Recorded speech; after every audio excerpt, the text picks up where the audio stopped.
तव चकाकिलन स्तुतिरम्बिके सकल शब्दमयी किल ते तनु निखिल मूर्तिषु मे भवदन्वयो मनसि जासु वही प्रसरासु च इति विचिन्त शिवे शमिता शिवे जगति जातमयत्न वशादिदं स्तुतिर्जापर्चन चिन्तन वर्जिता न खलु काचन कालकलास्ति मे अखंड मंडलाकारं व्याप्तं येन चराचरं तत्पदं दर्शितं येन तस्मै श्री गुरुवे नमः। नमस्कार, स्वागत है आपका आचार्यवाणी में। मैं आचार्य विक्रमादित्य आपके साथ हूँ। आज का विषय हमारा है कुंभ राशि वालों के लिए जुलाई के अंत काल में ग्रहों का योग किस प्रकार से परिवर्तन के योग बनाने वाला है। इस दौरान आपकी राशि के दृष्टिकोण से देखा जाए तो कई सारे ग्रह परिवर्तन की तरफ योग बनाने। सबसे बड़ा परिवर्तन तो आपकी राशि के स्वामी में ही है, वो वक्री होने जा रहे हैं। और वक्री जब ग्रह होते हैं तो काफ़ी गुना अधिक ताकतवर बन जाते हैं। अब 7.5 का अंतिम दौर वैसे ही चल रहा है, तो ऐसे में हमें दिखाई देता है आपको कई प्रकार के मौके प्राप्त होने के योग दिखाई देते हैं। लेकिन ध्यान रखना, 7.5 होती है। जल्दबाजी में काम नहीं करना है। जल्दबाजी का काम शैतान का होता है। जल्दबाजी के कामों से बचने का प्रयास करना। आपका साहस और आत्मविश्वास आपको आगे बढ़ाने का कार्य अवश्य करता दिखाई दे रहा है। बस ध्यान वही रखना है जो हमने आपको अभी बताई। क्रोध और जल्दबाजी में कोई कार्य नहीं करें, वही अच्छा है। तभी आपके जीवन में नई उपलब्धि प्राप्त करने का योग इस समय बना सकता है। करियर और व्यवसाय के संबंध में यदि बात करें तो जो लोग नौकरी पेशा हैं उन्हें कुछ नई जिम्मेदारियां अवश्य मिलती दिखाई दे रही हैं।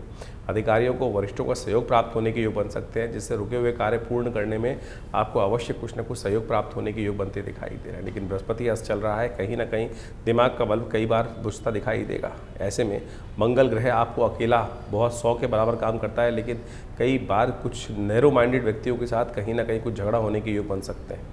व्यापार में नए अनुबंध प्राप्त होने के योग बन सकते हैं। जितने बड़े लोगों से मिलोगे उतना ज़्यादा आपके लिए अच्छा रहेगा। छोटे दिमाग के लोगों से नुकसान होने के योग दिखाई देते हैं। धन और आर्थिक स्थिति में आय के नए रास्ते प्राप्त होने के संकेत अवश्य ग्रह दे रहे हैं। किसी पुराने निवेश से या रुके हुए पैसे से कुछ ना कुछ लाभ प्राप्ति के योग बन सकते हैं। इसलिए अपने दिमाग को खुला रखते हुए कार्य करने का प्रयास करें। विशेष तौर पर जुलाई के अंतिम समय में वित्तीय सावधानी अत्यधिक रखने की आवश्यकता है, क्योंकि उसमें शनि महाराज वक्री हो जाएंगे और साथ साथ बृहस्पति अस्त चल ही रहे होंगे। परिवार और प्रेम जीवन के संबंध में यदि बात करें तो परिवार में सुखद वातावरण बनने के योग बनते दिखाई दे रहे हैं। बृहस्पति शनि के वक्री होने के कारण से कुछ थोड़ा सा द्वंद्व अवश्य परेशान कर सकता है। शनि की दृष्टि मंगल पर पड़ रही है, तो कहीं ना कहीं थोड़ा सा जो है छोटी छोटी बातों में क्लेश हो सकते हैं। प्रेम संबंधों में मधुरता बढ़ेगी, लेकिन अहंकार और गुस्से से बच के काम करने का प्रयास करें। परिवार के किसी बड़े सदस्य की सलाह आपके लिए लाभदायक सिद्ध हो सकती है। स्वास्थ्य के संबंध में यदि बात करें तो एनर्जी अच्छी रहती दिखाई दे रही है, लेकिन अधिक काम करने से थोड़ी थकान परेशान करती दिखाई दे रही है। सिर दर्द, पेट संबंधित रोगों से बच के रहने का प्रयास करें। अननेसेसरी के गैस, एसिडिटी संबंधी समस्याएं परेशान कर सकती है। पर्याप्त मात्रा में जल पिए, थोड़ा योगाभ्यास नित्यपति करें। इस बात का विशेष तौर पर ध्यान रखें।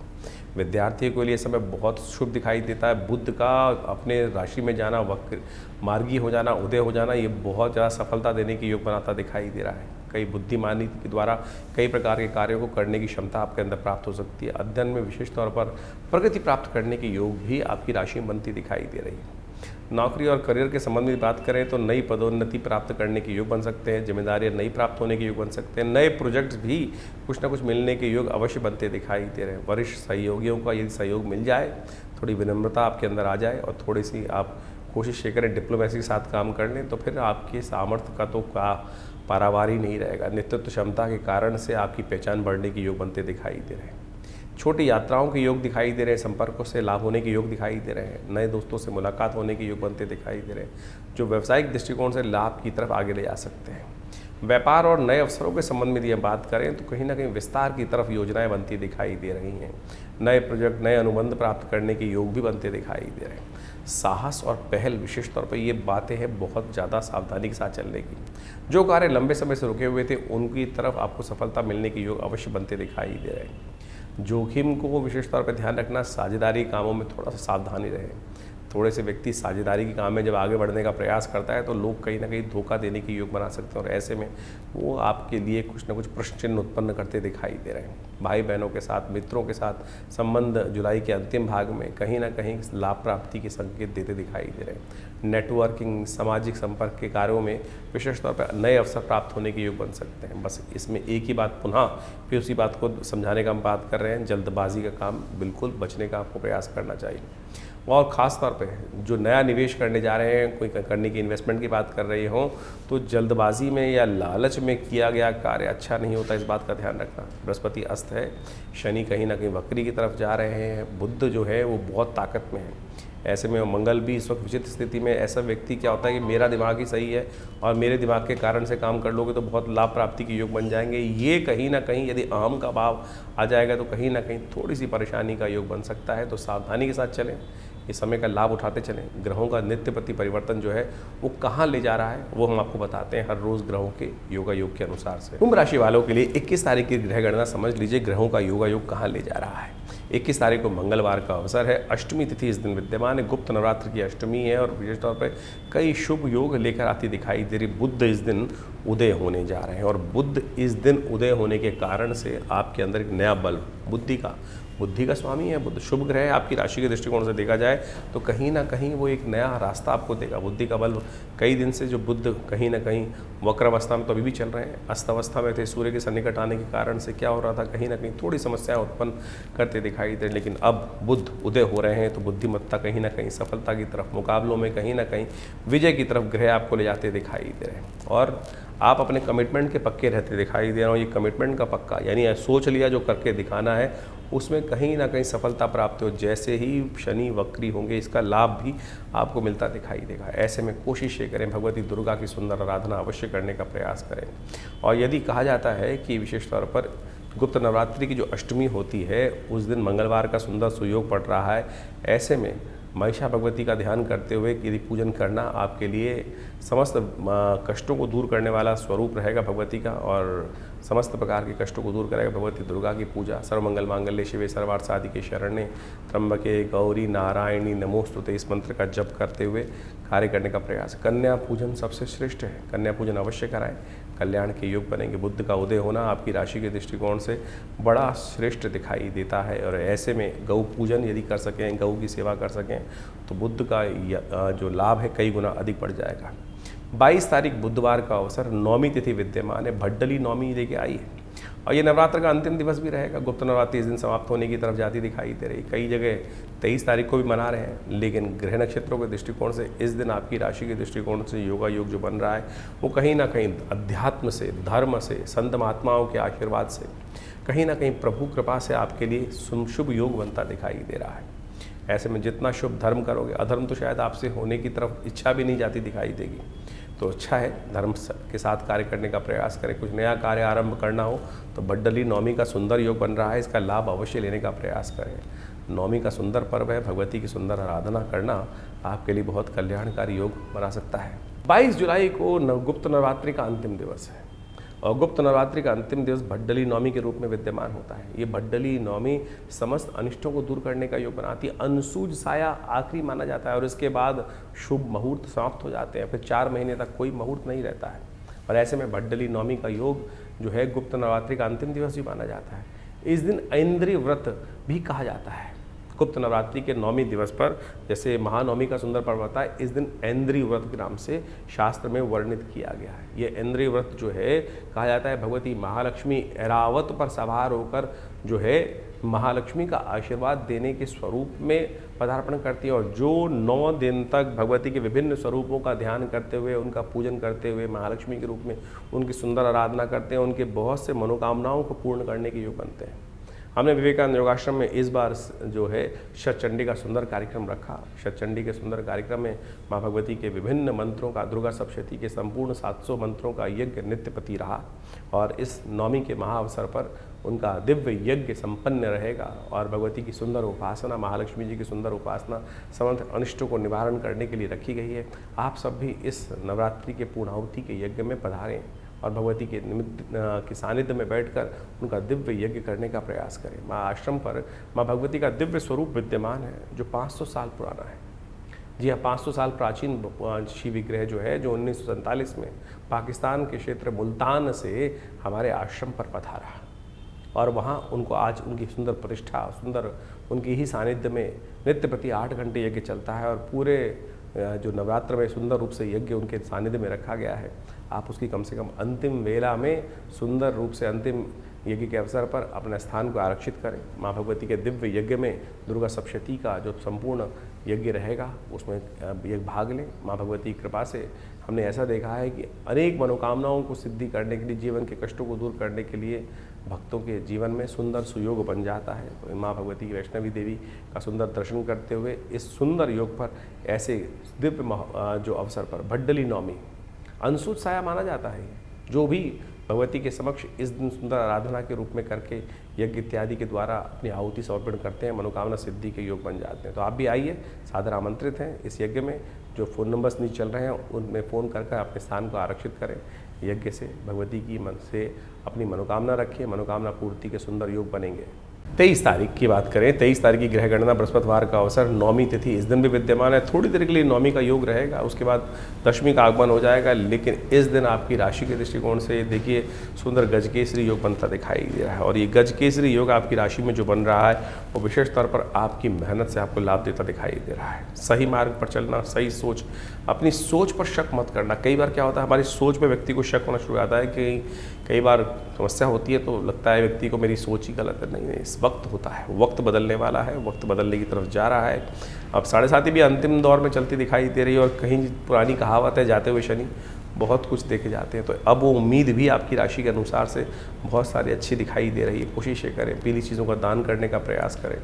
इस दिन महानवमी भी गुप्त जो नवरात्र की अंतिम नवमी पड़ रही है, कोशिशें करें भगवती का सुंदर पूजन, माँ भगवती को की सुंदर आराधना करते हुए इस दिन का स्तवन करने का प्रयास करें। बृहस्पतिवार का अवसर है, पीली चीज़ों का दान करना, केले का दान करना, केले पर जल डालना आपके लिए कल्याणकारी योग अवश्य बनाने की स्थिति उत्पन्न करता दिखाई देगा। कुंभ राशि कंटिन्यू।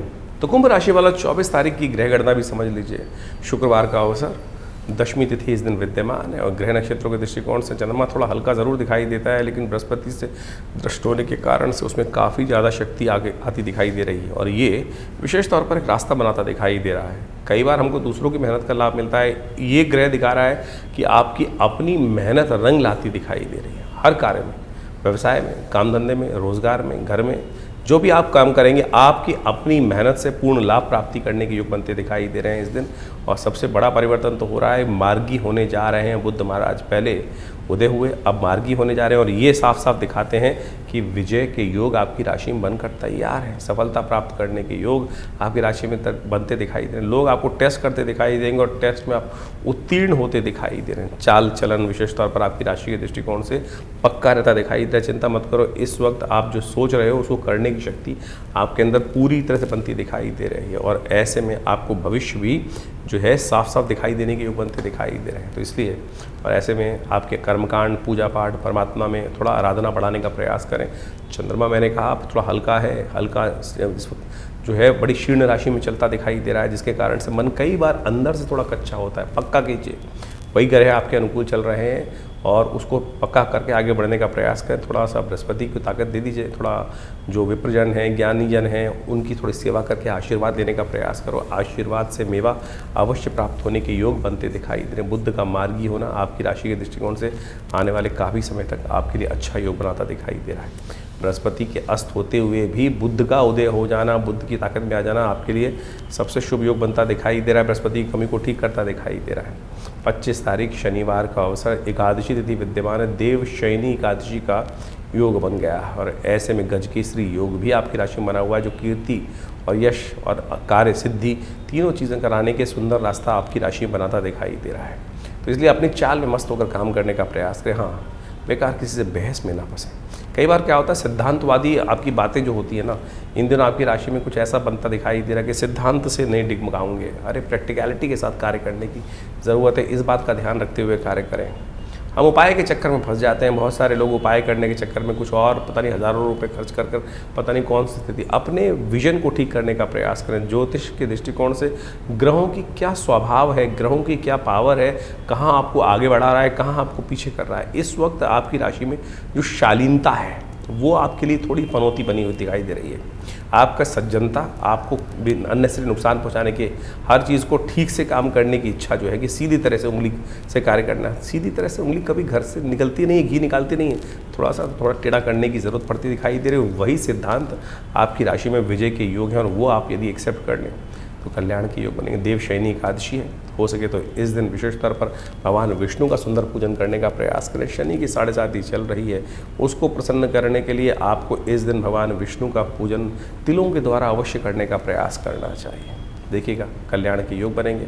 भगवान विष्णु का ओम नमो नारायणाय इसका स्तवन करें। शनि के लिए प्रसन्न करने के लिए तिल भगवान विष्णु को अर्पित करने का प्रयास करें। उनका जो है पंचामृत से उनको स्नान कराएं, चरणामृत उनका ग्रहण करें। भगवान का स्तवन कर पीली चीज़ों का दान करना आपके लिए बड़ा श्रेष्ठ रहेगा। 25 जुलाई को देवशयनी एकादशी है। ये देवशयनी एकादशी भारतीय संस्कृति के अनुसार से देखा जाए तो अद्भुत पर्व है। देव भी शयन के लिए जाते हैं। सोचें कि देव शयन जो हो रहा है वो क्या कर रहा है। कहा जाता है शास्त्रीय दृष्टिकोण से, जो हमारे यहाँ चतुर्मास आता है, कि उस समय में कोई भी शुभ कार्य निषेध मत दिए जाते हैं। संत महात्मा इत्यादि अपना भ्रमण बंद कर देते हैं। वर्षा ऋतु आ जाती है, वर्षा ऋतु में कहा जाता है कि एक जगह स्थान पर अपना ज्ञान अर्जन करने का प्रयास करना चाहिए, भगवान की स्तुति करनी चाहिए। सत्ता जो है वो भगवान विष्णु के हाथ से निकलकर शिव के हाथ में आ जाती है, और उसके बाद सावन का सुंदर पदार्पण होता है। ये आध्यात्मिक दृष्टिकोण से बहुत महत्वपूर्ण योग है। कहा जाता है कि इस दिन भगवान विष्णु जो हैं वो शेष नाग पर कहीं ना कहीं 4 महीने के लिए विश्राम के लिए चले जाते हैं। देव शयन हो जाता है। समस्त शुभ कार्य शास्त्र में निषेध कर दिए जाते हैं। विवाह इत्यादि, मुहूर्त इत्यादि, दुकानों के मुहूर्त, घर के मुहूर्त, मूर्ति प्रतिष्ठा, जो भी कहीं ना कहीं नए नए कार्य आरंभ करने हैं, वो सब कहीं ना कहीं गृह आरंभ तक रुक दिए जाते हैं। नींव का पूजन तक रुक दिया जाता है। गृह प्रवेश तक कहीं ना कहीं शास्त्र में निषेध कर दिया जाता है। फिर दिवाली के 11 दिन बाद जब देव उठनी एकादशी आती है, उसके बाद से समस्त शुभ कार्य आरंभ करने के योग बनते हैं। लेकिन कहा जाता है कि ये समय बड़ा एक बार आध्यात्मिक दृष्टिकोण से बड़ा शुभ होता है। भगवान विष्णु तो बड़ी तपस्या से प्रसन्न होते हैं, लेकिन भगवान शिव जो हैं, जिनके हाथ में सत्ता आ जाती है, सावन का महीना शुरू होने वाला होता है, केवल एक लोटे जलमात्र से लोगों की मनोकामना सिद्धि करने के योग बना देते हैं। तो ऐसे में बड़ी श्रद्धा के साथ, बड़ी सरलता से लोग कावड़ लेके चलते हैं, भगवान का सुंदर स्तुति करने की तरफ आगे भागते चलते हैं। जगह जगह से लोग गंगा जी से, जमुना जी से, कहीं ना कहीं विभिन्न तीर्थों से जल ला लाकर अपने क्षेत्र में जो भगवान इष्ट हैं उनको जल अर्पित करने का प्रयास करते हैं। समस्त भोले भंडारी को प्रसन्न करने का प्रयास करते हैं। तो आप इस दिन विशेष तौर पर भगवान विष्णु की सुंदर आराधना करें। शालिग्राम शिला में विशेष तौर पर उनका षोडशोपचार पूजन, गंगा जल से, कपूर से, कचरी से, चंदन से, इनसे पंचामृत बनाकर भगवान का सुंदर अभिषेक करें भगवान शालिग्राम जी का, और उसके बाद उनका विशेष तौर पर वस्त्र इत्यादि अर्पित करें। उनको शयन के लिए समस्त वस्त्र इत्यादि अर्पित कर कर सुंदर रूप से तुलसी दल से उनका पूजन कर कर ओम नमो भगवते वासुदेवाय, ओम नमो नारायणाय, इस प्रकार से विभिन्न मंत्रों से उनको समस्त सामग्री 16 जो चीज़ें हैं उनको धीरे धीरे अर्पित करने का प्रयास करना चाहिए। यदि पुरुष सूक्त याद हो, ओम सहस्रसी रेखा पुरुखा सहस्राक्ष सहस्रपाद सभूमि गुं सर्वतस्पित्वात्र तिष्ठत् दशांगुलम मा पुरुकाय वेद गुं सर्वम यदभूतम व्यच भाव्यम मा उताम। इस प्रकार से यदि वेद मंत्र याद हो तो आपकी तारीख में तो आपको विभिन्न यूट्यूब चैनल्स पे इन सब के षोडशो मंत्र मिल जाते हैं पुरुष सूक्त के, जो भगवान को अति प्रिय स्तोत्र माना जाता है। उनके द्वारा भगवान का सुंदर स्तवन कर कर आप अपनी मनोकामनाओं की सिद्धि का योग बहुत सुंदर रूप से बना जाते हैं। कहा जाता है कि जो जीवन में किसके कष्ट चल रहे हों, मनोकामना पूर्ण नहीं हो रही हो, बार बार कहीं ना कहीं विघ्न आ रहे हों, ऐसे में भगवान विष्णु को शैया प्रदान जो करते हैं, कमल के पुष्पों की शैया, पीले वस्त्रों की शैया, और तो और शास्त्र में तो बहुत कुछ वर्णित है।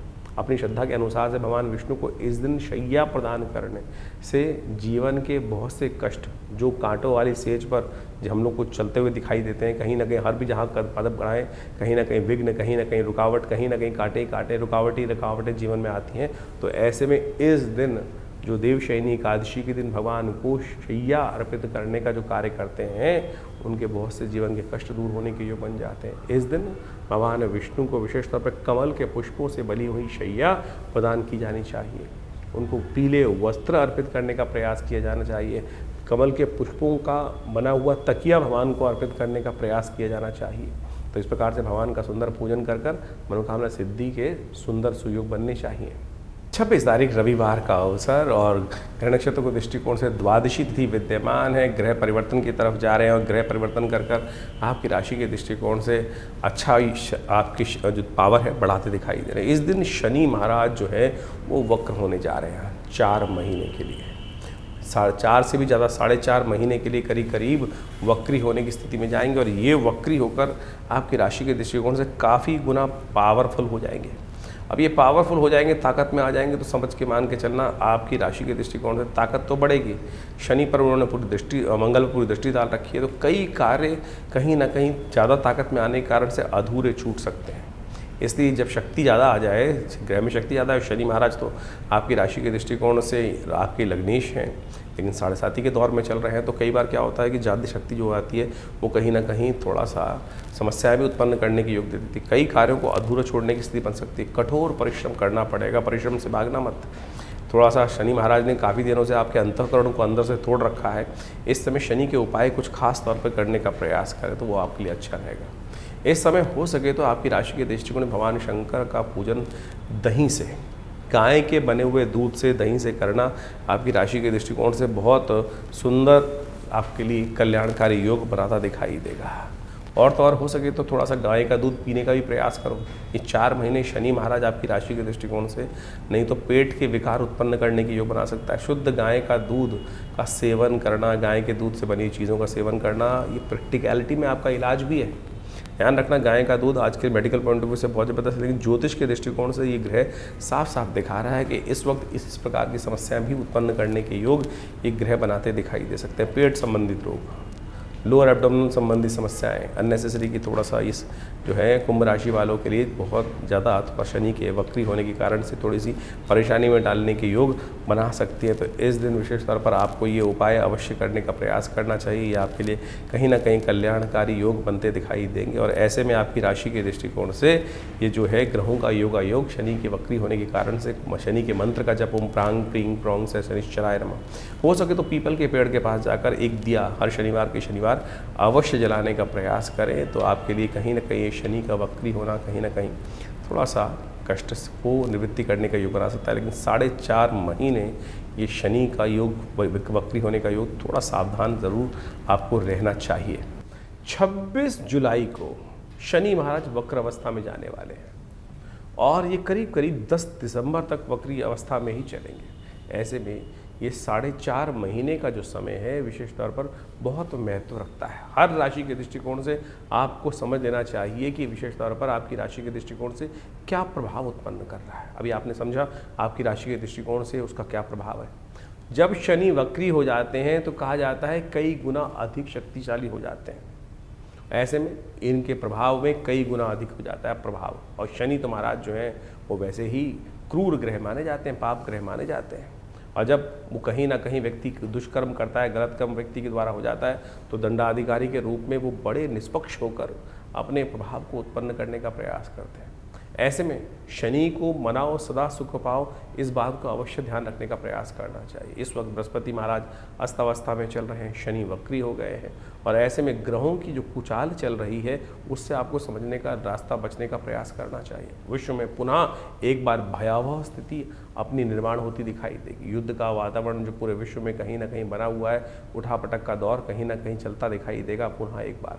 ऐसे में आपकी राशि के दृष्टिकोण से आपको कुछ खास उपाय अवश्य करने का प्रयास करना चाहिए। सबसे पहले तो ये अच्छा योग ये बन रहा है कि इस वक्त जो सावन का महीना आ रहा है, सावन के महीने में भगवान शिव की जितनी उपासना करोगे शनि के लिए उतना प्रसन्न का वातावरण बन सकता है। कहा जाता है कि जब शनि खराब चल रहा हो तो शनि की स्थिति को ठीक करने के लिए भगवान शंकर की कृपा में चले जाओ तो भावी मीट सके त्रिपुरारी। अब आपसे कोई ना कोई अपराध कहीं ना कहीं हम सबसे होता रहता है, कहीं ना कहीं कोई गलत कार्य हो गया तो शनि तो अपना प्रभाव से उसका फल देने के लिए आपको रहेगा। लेकिन जब जीवन में कोई ऐसा प्रभाव हो जाए जिसका रास्ता ना निकल रहा हो तो भगवान शंकर की उपासना। ऐसे में शनि ने जैसे ही वक्री मार्ग पर पदार्पण किया है, सावन का महीना शुरू होने वाला है, ऐसे में भगवान शंकर का तेलाभिषेक तिल के तेल से भगवान का अभिषेक। जो मंत्र कहा गया है वो एक रुद्राष्टध्यायी के अंतर्गत का आया है, शन्नो देवी रविष्ट्रयापो भवन्तु पीतये शन्नो रविष्ट्रवन्तु नः। इस मंत्र का जप करते हुए भगवान शंकर का तेलाभिषेक यदि शनिवार के शनिवार भी आप करते चले जाओ, सत्य मानना कि शनि का कैसे ही नेगेटिव प्रभाव हो, अशुभ प्रभाव हो, वो अपना प्रभाव निष्क्रिय कर देते हैं। तो इसलिए अपने उस क्रूर प्रभाव से, कहीं ना कहीं पाप प्रभाव से आप बच सकते हैं। तो ऐसे में सबसे पहले तो सद्गुण को पालन करने का प्रयास करें, गलत काम ना करने का प्रयास करें, झूठ ना बोलने का प्रयास करें, किसी भी रूप से जो भी है उठापटक नहीं तो जीवन में कहीं ना कहीं योग बनता चला जाएगा। ऐसे में शास्त्र के दृष्टिकोण से अनेक उपाय शास्त्र में वर्णित किए गए। एक दिव्य उपाय है जिसका केवल लोग आज की तारीख में, कलयुग में यही पूछते हैं ना कि छोटा सा कौन सा उपाय है महाराज, तो हम आपको वो मंत्र बताने जा रहे हैं जिसको शनि स्तोत्र कहा जाता है। वो शनि स्तोत्र अद्भुत रूप से भगवान महाराज दशरथ जी के द्वारा, राम जी के पिता दशरथ जी के द्वारा देवासुर संग्राम से पहले रास्ते में जब जा रहे थे देवासुर संग्राम में भाग लेने के लिए, तो रास्ते में शनि के दर्शन होते हैं। तो ऐसे में भगवान महाराज दशरथ भगवान शंकर, भगवान शनिदेव की स्तुति करते हैं। वो दशरथ कृत शनि स्तोत्र कहा जाता है और एक ही स्तोत्र महाराज शनि का पूरे शास्त्रों में विद्यमान है और कोई स्तोत्र नहीं है, केवल दशरथ कृत शनि स्तोत्र मिलता है। और वो ऐसा अद्भुत है कि एक बार, केवल एक बार यदि व्यक्ति नित्यप्रति पाठ कर ले, श्रवण कर ले, सुन ले, तब भी शनि प्रसन्न हो जाते हैं, शनि अपना दुष्प्रभाव कभी नहीं दिखाते। तो वो इस प्रकार से हम आपके समक्ष हाथ बंद करके बैठे भगवान का सुंदर स्तवन करें। ओम नमः कृष्णाय नीलाय शितिकंठ निभाय च, नमः कालाग्निरूपाय कृतांताय च वै नमः। नमो निर्मांसदेहाय दीर्घमश्रुजटाय च, नमो विशाल नेत्राय शुष्कोधर भयाकृते, नमः पुष्कलगात्राय स्थूल रोमणे यत वै नमः। नमो दीर्घाय शुष्काय कालं दृष्ट नमोस्तुते, नमस्ते कोडराक्षाय दुर्निरीक्षाय वै नमः। नमः घोराय रुद्राय भीषणाय कपालिने, नमस्ते सर्वभक्षाय बलिमुख नमोस्तुते। सूर्यपुत्र नमस्तेस्तु भास्करे भयदाय च, अधोदृष्टे नमस्तेस्तु संवर्धक नमोस्तुते। नमो मंदगते तुभ्यं हृस्तंशाय नमोस्तुते। तपसा दग्धदेहाय नित्यं योगरताय च, नमो नित्यं क्षुधार्ताय अतृप्ताय च वै नमः। ज्ञानचक्षु नमस्तेस्तु कश्यपात्मज सूनवे, तुष्टो ददासि वैराज्यं रुष्टो हरसि तत्क्षणात्। देवासुरमनुष्याश्च सिद्धिविद्याधरोरगा, त्वया विलोकिता सर्वे नाशं यान्ति समूलता। प्रसादं कुरु मे देव वराहोऽहमुपागता, एवं अस्तु तदा सौरिग्रहराजो महाबला। ये इस प्रकार से शनि स्तोत्र है। यदि इसका एक बार नित्य प्रति श्रवण कर ले, एक बार, और इसका यज्ञ कर लिया जाए तो कहने ही क्या है। तो इस स्तोत्र का नित्य प्रति यदि आप एक बार श्रवण करते चले जाए, हमने आपके समक्ष ये कह के दिखा दिया है, सुना के दिखा दिया है, तो यदि आप केवल इसको भी सुन लें नित्य प्रति, धीरे धीरे आप उसको अच्छे से याद भी कर सकते हैं। सत्य माने हमने ऐसे ऐसे दिव्य लोग देखे जिनकी कुंडली में भयावह स्थिति शनि की बनी हुई थी, दशा भी चल रही थी, 7.5 भी चल रही थी, और ऐसे में उनको दिव्य शनि स्तोत्र का पाठ करने को कहा गया। और जब देखा कि वो कब शनि आया, कब शनि चला गया, उसका कोई प्रभाव, एक नया पैसा खर्च नहीं। लोग हज़ारों रुपए खर्च करके बहुत सारे अनुष्ठान, बहुत सारी चीज़ें, पता नहीं कौन कौन से नग पहनाने की बात करते हैं। ये शनि का दिव्य स्तोत्र ऐसा है कि जिसका आप नित्यप्रति पाठ कर लें, सत्य माने आपके जीवन से कष्ट दूर हो जाएंगे। इसके अलावा विशेष तौर पर हनुमान चालीसा अपने आप में एक साबर मंत्र है। हनुमान जी को तो विशेष तौर पर शनि का जी के द्वारा दिया गया आशीर्वाद है। जब रावण के दासत्व से शनि को भगवान हनुमान जी ने मुक्त कराया, तब आशीर्वाद दिया शनि ने, कहा कि जो आपके भक्त होंगे महाराज उनको कभी मैं कष्ट नहीं दूंगा। तो यदि आप हर शनिवार को इन 4.5 महीनों में हनुमान जी को चूल्हा चढ़ा दें, हनुमान जी को देसी घी का सिंदूर मिलाकर चूल्हा चढ़ा दें और साथ में हनुमान चालीसा का एक पाठ कर लें, तब भी आपके जीवन में शनि महाराज का नेगेटिव प्रभाव नहीं होगा। बहुत सीधे साधे उपाय हैं। हींग लगे न फिटकरी, रंग चोखा हो, और आप पता नहीं कहाँ कहाँ भ्रमित होकर लाइनों में लगकर पता नहीं क्या क्या स्थिति में करते चले जाते हैं। तो आप इसको अपनाने का प्रयास करें। और यदि स्वास्थ्य खराब चल रहा हो, क्योंकि शनि जब वक्री होते हैं तो कहीं ना कहीं एक्सीडेंट का योग भी बना देते हैं, और ऐसे में कहीं ना कहीं शरीर में आदि व्याधि, कहीं ना कहीं कुछ समस्याएं उत्पन्न करने के योग बनाते हैं। तो ऐसे में आपको जब शनि वक्री चल रहे हों तो हर करीब करीब महीने में एक बार अपने वजन के बराबर सतनाजे का दान, 7 अन्न का दान अवश्य करने का प्रयास करना चाहिए। उसमें काली उड़द जरूर होना चाहिए। कोशिश ये करें 7 अन्न ले लें, चावल, गेहूँ, कहीं ना कहीं इन सब में काला उड़द 7 अन्न मिलाकर एक साबुत काला उड़द ज़रूर डालने का प्रयास करें। और फिर किन्हीं गरीब आदमियों को अवश्य, जो ज़रूरतमंद व्यक्ति हों उनको अवश्य दान करने का प्रयास करें। ये आपके लिए अद्भुत रूप से कार्य करेगा, समस्त कष्टों को दूर करने का योग बनाएगा। तो आप इन उपायों को कर इन 4.5 महीनों में आप तमाम शनि के दुष्प्रभावों से बच सकते हैं। इसके साथ साथ एक दिव्य प्रयोग और भी है, इस शनि के मंत्र से सिद्ध किया हुआ ये काला धागा।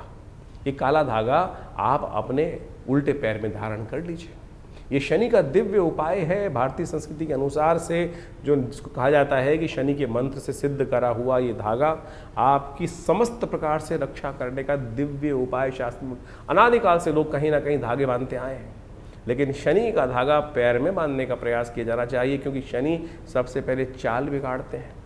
सबसे पहले चाल बिगाड़ते हैं। जब चाल बिगड़ती है तो चरित्र अपने आप कहीं ना कहीं बेढंगा होता चला जाता है। तो ये दिव्य धागा शनि का जो है, शनि के मंत्र से सिद्ध करा हुआ है। यदि आप अपने उल्टे पैर में बांध दें, जिस घर में कोई बच्चा है, अब दिन भर बच्चा कहीं ना कहीं घूमता रहता है, कभी गाड़ी, कभी घोड़ा, कभी मोटरसाइकिल, कभी स्कूटर, और हर रोज आपकी अगर राशि में शनि का बुरा प्रभाव चल रहा है तो कैसे उसकी रक्षा कर सकते हैं। दिव्य ये शनि का एक रक्षा कवच के तौर पर ये कार्य करेगा।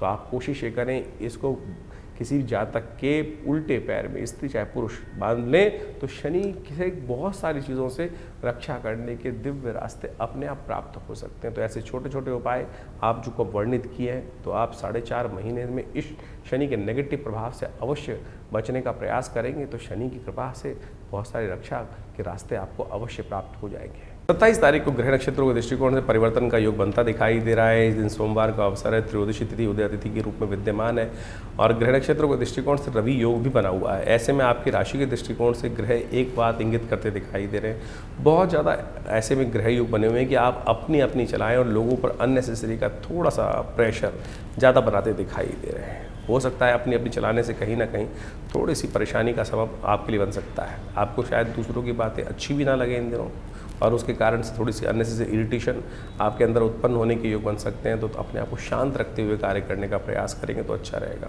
ऐसे में बड़ों की सेवा करना, हो सके तो बड़ों को अपने हाथ से कुछ सेवा करके कुछ चीज़ें देना, दूध इत्यादि देना, ये आपके लिए कल्याणकारी रहेगा। बड़ों के सानिध्य में जितना बैठने का अवसर मिलेगा शांत होकर, उतना आपके लिए अच्छा रहता दिखाई देगा। सोमवार का अवसर है, सुबह सुबह हो सके तो भगवान शिव का ध्यान करें, स्वास्थ्य के लिए भी कल्याणकारी रहेगा। महामृत्युंजय मंत्र का जप करना बड़ा श्रेष्ठ दिखाई देता है आपके लिए। 28 तारीख मंगलवार का अवसर, चतुर्दशी और पूर्णिमा तिथि का योग बनता दिखाई दे रहा है और ग्रह नक्षत्र परिवर्तन की तरफ जाते दिखाई दे रहे हैं। ग्रहों का प्रभाव जो है दिन में तो अच्छा दिखाई देता है, लेकिन शाम आते आते थोड़ा सा कहीं ना कहीं स्वास्थ्य पर कुछ भारी योग बनता दिखाई दे रहा है। स्वास्थ्य का विशेष तौर पर ध्यान रखने की ज़रूरत है। ओवर एक्सर्शन ना पालें। इस वक्त आपकी राशि के दृष्टिकोण से अपने आप को थकाने का कार्य करना किसी प्रकार भी ठीक नहीं रहेगा। ऐसे में मंगलवार का अवसर है और विशेष तौर पर पूर्णिमा के दिन सुंदर जो शाम के समय योग बनेगा वो विशेष तौर पर अपने मन को शांत करने के लिए दिखाई देता है। मन विशेष तौर पर कई बार क्या होता है कि हम सबको अपने अपने विचार बड़े अच्छे लगते हैं और कई बार हम अपने विचार हमारे लिए अच्छे हो सकते हैं, लेकिन सामने वाला कहीं ना कहीं वो भी अपने इंडिपेंडेंट व्यूज़ में चलना चाहता है। और आपकी राशि में इस वक्त स्वाधीनता ज़्यादा दिखाई देती है, पराधीनता कहीं ना कहीं थोड़ी सी रिवोल्ट करने की तरफ जाती दिखाई दे रही है। तो थोड़ा ध्यान करें, मन को शांत करने का प्रयास करें। शाम को जब चंद्रमा निकले पूर्णिमा का, थोड़ी देर उसकी रोशनी में बैठकर हो सके तो हनुमान जी का स्तवन करने का प्रयास करें। मन को शांत करने के लिए, शनि को शांत करने के लिए इससे श्रेष्ठ उपाय नहीं होगा। हमने वैसे इस समय में हनुमान जी का सुंदर स्तवन आश्रम पे रखा है, सुंदरकांड का पाठ रखा है। आप चाहे तो उसमें सम्मिलित हो सकते हैं, अपने नाम से करा सकते हैं, कल्याण होगा। 28 तारीख को मंगलवार का सुंदर सुयोग बन रहा है और इस दिन चतुर्दशी और पूर्णिमा का योग बन रहा है। सत्यव्रत भी इसी दिन किया जाने का सुंदर रास्ता बनता दिखाई दे रहा है। देखिए, आपकी राशि के दृष्टिकोण से हमने आपको बहुत सारी चीज़ें बताने का प्रयास किया। ऐसे में कई बार जो ग्रहों का खराब योग चल रहा होता है उसको ठीक करने का रास्ता है। देखिए, इस संसार में भगवान की कृपा से, गुरु की कृपा से समस्त अनिष्ट दूर हो जाते हैं। और कैसे उनको, शनि महाराज वक्री चल रहे हैं इस समय में और बृहस्पति महाराज भी कहीं ना कहीं अस्त चल रहे हैं, तो गुरु का सानिध्य चाहिए। और आषाढ़ की पूर्णिमा गुरु पूर्णिमा के रूप में जानी जाती है और इस दिन जो है, यदि मंगलवार के दिन सुंदर योग जो बन रहा है, सुबह पुण्य तिथि जो बन रही है वो बन रही है विशेष तौर पर चतुर्दशी तिथि, और शाम को जो है सूर्यास्त के बाद में ग्रहों का परिवर्तन होने का योग बनेगा। चंद्रमा भी विशेष तौर पर आप मान के चलें बृहस्पति के सम्मुख आके विराजमान हो जाएंगे और साथ साथ पूर्णिमा तिथि भी विद्यमान हो जाएगी। और गुरु पूर्णिमा जिसको कहा जाता है उसका चांद भी पूरी रूप से इस दिन निखर कर आएगा। आषाढ़ का चंद्रमा है जो निकल कर आएगा और आषाढ़ का चंद्रमा कहा जाता है 16 कला पूर्ण माना जाता है। और ऐसे में जब ये चंद्रमा की रोशनी होती कभी बादलों के पीछे आती है और कभी बादलों से निकल कर खुले आसमान में साफ साफ दिखाई दे जाती है। तो कभी जो बादल हैं कभी साफ साफ है और ऐसे में चंद्रमा का दर्शन करते हुए भगवान का सुंदर पाठ करना, सुंदर कांड का पाठ करना, हनुमान जी का सुंदर स्तवन करना। हनुमान जी का सुंदर पाठ जब करते हैं तो तुलसी बाबा ने लिखा है जय जय जय हनुमान गोसाई कृपा करहु गुरुदेव की नाही। इस संसार में हनुमान जी से बड़ा गुरु कौन हो सकता है जो आपको भक्ति का मार्ग प्रशस्त करने का प्रयास कर रहा है। और आपके ग्रह जो चल रहे हैं खराब इस वक्त आपकी राशि के दृष्टिकोण से, जैसा हमने बताया बृहस्पति भी अस्त चल रहे हैं, शनि भी कहीं ना कहीं वक्री चल रहे हैं और 4 महीने तक वक्री चलेंगे। तो इस दिन विशेष तौर पर हनुमान जी का सुंदर स्तवन करने का प्रयास करें। हनुमान जी को ही गुरु मानकर जो तुलसी बाबा ने माना, क्योंकि तुलसी बाबा को दर्शन जो कराए वो विशेष तौर पर हनुमान जी ने ही तो कराए। हनुमान जी की आराधना, जब उन्होंने हनुमान जी के चरण पकड़ लिए तो उनका दर्शन कर कर तभी उनके जीवन में वो जो योग था वही बना और जिसके कारण से उनको राम जी के दर्शन हुए। चित्रकूट के घाट पर भई संतन की भीड़ तुलसीदास चंदन किसे तिलक देत रघुबीर। जिस प्रकार से कहा गया है हनुमान जी की कृपा से ही अनेक रूप से जब नहीं दर्शन हो पा रहे थे तो हनुमान जी ने जबरदस्ती करवाने का प्रयास, ऐसा गुरु चाहिए ना।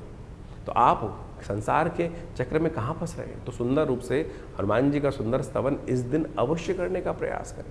आषाढ़ की पूर्णिमा की रात्रि और मंगलवार का सुंदर सुयोग, तो ऐसे में हनुमान जी का सुंदर स्तवन समस्त अनिष्टों को दूर करने का योग बनाएगा। तो ऐसे में हमने विवेकानंद योगाश्रम में इस शुभ तिथि में गजकेसरी योग के अंतर्गत सुंदरकांड का पाठ रखा है, भगवान का सुंदर स्तवन करने का रखा है। और तुलसी बाबा ने तो यहाँ तक कहा है और देवता चित्त न धरहि हनुमत से ही सर्व सुख करहि। तो सुंदर रूप से इस कार्यक्रम में भाग लें, हनुमान जी का सुंदर स्तवन करें, सवामणि का भोग रहेगा, हनुमान जी का सुंदर यज्ञ रहेगा। और हनुमान जी के गुरु के रूप में जो स्वीकार कर लेगा उसका तो बेड़ा पार होना परम सुंदर रूप से है। संकट कटे मिटे सब पीरा जो सुमरे हनुमत बल बीरा। तो अपने समस्त अनिष्टों को दूर करने के लिए इधर उधर मत भटको, हनुमान जी का सुंदर स्तवन करने का प्रयास करो। आप भी अपने नाम से इस सुंदर कार्यक्रम में भाग ले सकते हैं। व्यवस्थाएं आपके सामने दी गई हैं, फ़ोन नंबर्स दिए गए हैं। आप आइए सुंदर रूप से हनुमान जी का स्तवन करने के लिए इस दिन अवश्य पधारें। हनुमान जी की सिद्ध मूर्ति विवेकानंद योगाश्रम में सदगुरु आचार्य श्री केशव देव जी के द्वारा प्रतिष्ठित की गई है। उनका दर्शन कर लेने से, उनको सुंदर सिंदूर चढ़ा लेने से कई सारी भ्रांतियाँ लोगों के मनो मस्तिष्क में है। स्त्रियों को हाथ नहीं लगाना चाहिए और कुछ ये बहुत सारे लोग, देखिए वैसे तो मूर्ति को किसी को हाथ नहीं लगाना चाहिए ये, लेकिन यदि पुजारी के रूप में आप उपस्थित हैं तो शुद्ध पवित्र होकर मानस पूजा सुंदर रूप से कर हनुमान जी का सुंदर स्तवन करने का प्रयास यदि करेंगे तो बहुत ही कल्याणकारी रहेगा। भक्त के लिए कोई जाति नहीं है, कोई वर्ण नहीं है, कोई भक्त समस्त वर्णों के हैं। समस्त प्रकार से सरलता से जो हो वही भक्त बन जाता है, वही सदा कल्याण का योग बनाता है। तो इस गजकेसरी योग में हनुमान जी का सुंदर स्तवन आपके समस्त अनिष्टों को दूर करने का योग बनाएगा। 29 तारीख बुधवार का अवसर, पूर्णिमा तिथि, गुरु पूर्णिमा की सुंदर तिथि और ये कीर्ति योग के साथ आपकी राशि में विद्यमान हो रही है। बैलेंस होकर चलने का आपको प्रयास करना चाहिए, गुरु सानिध्य में चलने का प्रयास करना चाहिए। देखिए हमारे शास्त्रों में 3 जो आत्माएं वो बड़ी श्रेष्ठ कही, माता पिता गुरु। ये 3 लोग हमेशा जो है सज्जन की कल्याण के लिए, जातक के कल्याण के लिए ही सोचते हैं। इनसे ज़्यादा हितैषी तो कोई हो ही नहीं सकता है। गुरु तो अब बाद हो गए, लेकिन गुरु पूर्णिमा वास्तविक तौर पर सदगुरु, जो व्यक्ति सदगुरु के सानिध्य में चलने का प्रयास करता है, इस वक्त तो आपकी राशि में ग्रह ही ऐसे चल रहे हैं कि आपको विशेष तौर पर ध्यान रखना चाहिए कि सानिध्य, गुरु का सानिध्य अवश्य लेने का प्रयास करना चाहिए। बृहस्पति अस्त है, लेकिन बड़ों का आशीर्वाद जितना लगे कार्य करने का प्रयास करोगे तो वो अच्छा रहेगा। स्वास्थ्य के लिए थोड़ा समय भारी चलता दिखाई दे रहा है। चावल का दान करने का प्रयास करें, जहाँ संत महात्मा इत्यादि एकत्र हों वहाँ हो सके तो चावल का दान, दूध का दान, इन सब चीज़, अन्न का दान अवश्य कराइए, कल्याण के योग बनेंगे। गुरु पूर्णिमा भारतीय संस्कृति में एक अद्भुत दिवस है। आषाढ़ मास की पूर्णिमा के दिन गुरु पूर्णिमा का योग बनता है और भारतीय अध्यात्म संस्कृति में कहा जाता है कि जिस व्यक्ति ने अपने जीवन में गुरु नहीं बनाया तो उस जीवन में उस व्यक्ति के द्वारा कोई भी शुभ कार्य करने का अधिकार उसको मिलता नहीं है। एक बार नारद जी भ्रमण करते हुए शास्त्र के दृष्टिकोण से कहा जाता है कि विष्णु लोक पहुँचे, और जब विष्णु लोक पहुँचे भगवान के दर्शन करने के लिए तो भगवान से कुछ वार्तालाप करी वार्तालाप करने के बाद संतुष्ट हुए तो वहाँ से निकले वहाँ से श्रीमन नारायण का स्मरण करते हुए, ओम नमो नारायण करने का मंत्र जप करते हुए। जैसे ही नारद जी वहाँ से गए तो भगवान विष्णु ने अपने पार्षदों से कहा कि जहाँ ये नारद जी खड़े हुए थे उस जगह को पवित्र करने का प्रयास, पवित्र करो, वहाँ गोबर से लीप कर उस स्थान को पवित्र करो। ये स्थान अपवित्र हो गया। बाई चांस देवयोग से नारद जी देव ऋषि थे, वापस आ गए भ्रमण करते हुए। कुछ और मन में शंका हुई और देखा तो जहाँ वो खड़े थे उसको पवित्र किया जा रहा है भगवान की आज्ञा से। तो उन्होंने भगवान के समक्ष बड़ा विचित्र प्रश्न किया, क्या प्रभु मैं अपवित्र हूँ जो आपने मेरे जहाँ स्थान पर खड़ा था? बोले हाँ नारद, तुमने किसी को गुरु बनाया नहीं इसलिए तुम अपवित्र हो। और जो व्यक्ति गुरु नहीं बताता है, गुरु के दर्शन नहीं चलता है, अपने गुरु मंत्र नहीं लेता है, वो अपवित्र ही माना जाता है। उसके स्थान जहाँ खड़ा हो उस स्थान पर खड़े होने की आज्ञा किसी को नहीं है, वो स्थान अपवित्र हो जाता है। तो उन्होंने बड़े विनम्रता से भगवान से पूछा नारद जी ने कि प्रभु अब क्या करो, किसको गुरु बनाओ? तो उन्होंने कहा किसी को भी गुरु बना सकते हो, तुम्हारी श्रद्धा है, जिसको तुम गुरु बनाओगे उसके अनुसार से चलने का प्रयास करो। जीवन में समस्त अनिष्टों को दूर करने का योग बन जाएगा, आपके जीवन में कल्याण का योग बनेगा।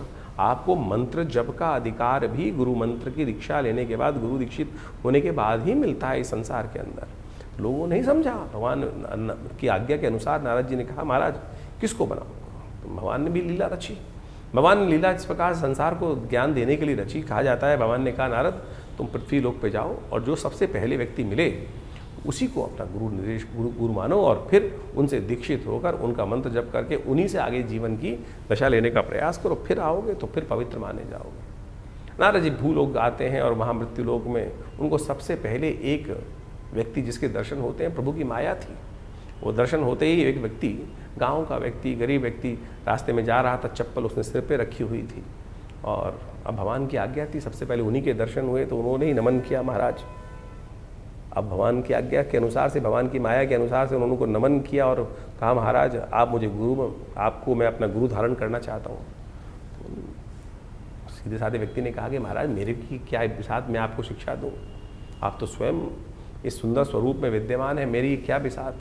लेकिन बोले नहीं मेरी इच्छा है, मैं आपसे ही दीक्षित हूँ। तो उन्होंने उनसे दीक्षा ले ली। जो मंत्र दिया उस मंत्र को उन्होंने ले लिया। उस मंत्र को जप करने के लिए जो भी बना, उसके बाद भगवान घूमते घामते फिर पहुँचे भगवान विष्णु के पास। भगवान विष्णु से उन्होंने कहा कि प्रभु आपकी आज्ञा के अनुसार से मैं मंत्र दीक्षित ले आया। बोले नारद जी किससे दीक्षा लिया आपने? तो महाराज वहाँ पर एक व्यक्ति मूर्ख रूप में था और गंवार था, अनपढ़ था और सिर पे चप्पल रख के जा रहा था, बड़ा विमूढ़ लग रहा था, कहीं ठीक नहीं लग रहा था, लेकिन आपकी आज्ञा थे मैंने उनसे दीक्षा ले ली। भगवान ने कहा नारद तुमने बड़ा अपराध किया।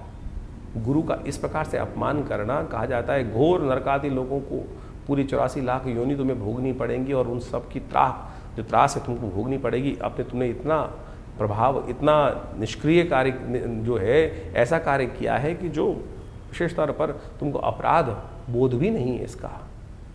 नारद जी ने क्षमा मांगी कि प्रभु क्या करूं अब?